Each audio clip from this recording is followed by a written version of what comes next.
നമസ്കാരം.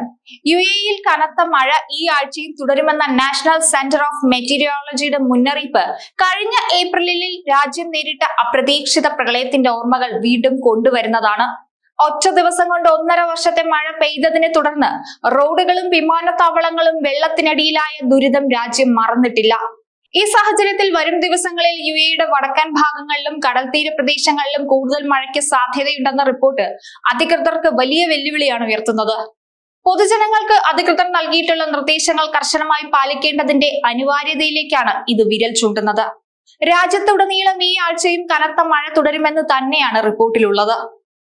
ഇന്നലെ മിക്ക പ്രദേശങ്ങളിലും കനത്ത മഴയാണ് ലഭിച്ചത്. കൂടാതെ താഴ്ന്ന പ്രദേശങ്ങളിൽ വെള്ളം കയറിയ നിലയിലുമായിരുന്നു. നിരവധി ആളുകളെ ഈ സ്ഥലങ്ങളിൽ നിന്നും മാറ്റിപ്പാർപ്പിക്കേണ്ടതായി വന്നു. കനത്ത മഴ തുടരുന്ന സാഹചര്യത്തിൽ നേരത്തെ തന്നെ അധികൃതർ പൊതുജനങ്ങൾക്ക് ആവശ്യമായ നിർദ്ദേശങ്ങൾ നൽകിയിരുന്നു. നാഷണൽ സെന്റർ ഓഫ് മെറ്റീരിയോളജിയുടെ പുതിയ റിപ്പോർട്ട് പ്രകാരം യുഎഇയുടെ വടക്കൻ ഭാഗങ്ങളിലും കടൽത്തീര പ്രദേശങ്ങളിലും ഈ ആഴ്ച കൂടുതൽ മഴയ്ക്ക് സാധ്യതയുണ്ട് എന്ന മുന്നറിയിപ്പുണ്ട്. ഇന്നും നാളെയും യുഎഇയിൽ നേരിയതോ മിതമായതോ ആയ മഴയാണ് പ്രതീക്ഷിക്കുന്നത്. ഇത് പ്രധാനമായും ദ്വീപുകളെയും വടക്കൻ പ്രദേശങ്ങളെയും സാരമായി തന്നെ ബാധിക്കും. ബുധനാഴ്ച പകൽ സമയങ്ങളിൽ കടലിലും വടക്കൻ മേഖലയിലും മേഘാവൃതമായിരിക്കുമെന്നാണ് റിപ്പോർട്ടിലുള്ളത്. എന്നാൽ വ്യാഴാഴ്ച രാത്രിയിലും വെള്ളിയാഴ്ച പുലർച്ചെയും പടിഞ്ഞാറൻ പ്രദേശങ്ങളിൽ മഴ ആരംഭിച്ച് അബുദാബിയിൽ എത്തുമെന്നും റിപ്പോർട്ടിലുണ്ട്. കൂടാതെ മഴ വടക്കൻ പ്രദേശങ്ങളിലേക്കും അൽ ഐനിലേക്കും രാജ്യത്തിന്റെ കിഴക്കൻ ഭാഗങ്ങളിലേക്കും വ്യാപിക്കാനും സാധ്യതയുണ്ട്. വൈകുന്നേരത്തോടെ മേഘാവൃതം കുറയും. ശനിയാഴ്ച സ്ഥിതി കൂടുതൽ സ്ഥിരത കൈവരുമെന്നും മേഘാവൃതത്തിലും മഴയുടെ സാധ്യതയിൽ ഗണ്യമായ കുറവുണ്ടാകുമെന്നുമാണ് റിപ്പോർട്ടിലുള്ളത്. എന്നിരുന്നാലും വടക്കൻ പ്രദേശങ്ങളിൽ പരിമിതമായ മഴയ്ക്ക് സാധ്യത പറയുന്നുണ്ട്. ആദ്യം തെക്ക് കിഴക്ക് നിന്ന് വടക്ക് കിഴക്ക് വരെ വീശുകയും പിന്നീട് വടക്ക് പടിഞ്ഞാറ് ഭാഗത്തേക്ക് മാറുകയും ചെയ്യും. കാറ്റ് ആദ്യം തെക്ക് കിഴക്ക് നിന്ന് വടക്ക് കിഴക്ക് വരെ വീശുകയും പിന്നീട് വടക്ക് പടിഞ്ഞാറ് ഭാഗത്തേക്ക് മാറുകയും ചെയ്യും. ഈ കാറ്റ് മഴയുടെ ശക്തി വർദ്ധിപ്പിക്കുമെന്നും റിപ്പോർട്ടിൽ പറയുന്നുണ്ട്. മഴയില്ലെങ്കിൽ ശക്തമായ കാറ്റും പൊടിയും മണലും വീശുന്നതിനും ദൃശ്യപരത കുറയുന്നതിനും കാരണമാകും. അതിനാൽ പുറത്തിറങ്ങുന്നവർ അതീവ ജാഗ്രത പാലിക്കണം. മഴയായതിനാൽ കുട കയ്യിൽ കരുതണമെന്നും പരമാവധി വീടുകളിൽ തന്നെ കഴിയുന്നതായിരിക്കും നല്ലതെന്നും പറയുന്നുണ്ട്. അറേബ്യൻ ഗൾഫിലും ഒമാൻ കടലിലും കടൽ നേരിയതോ മിതമോ ആയിരിക്കും. എന്നാൽ മേഘാവൃതമായ കാലാവസ്ഥയിൽ ചിലപ്പോൾ പ്രക്ഷുബ്ധമാകാൻ സാധ്യതയുണ്ട്.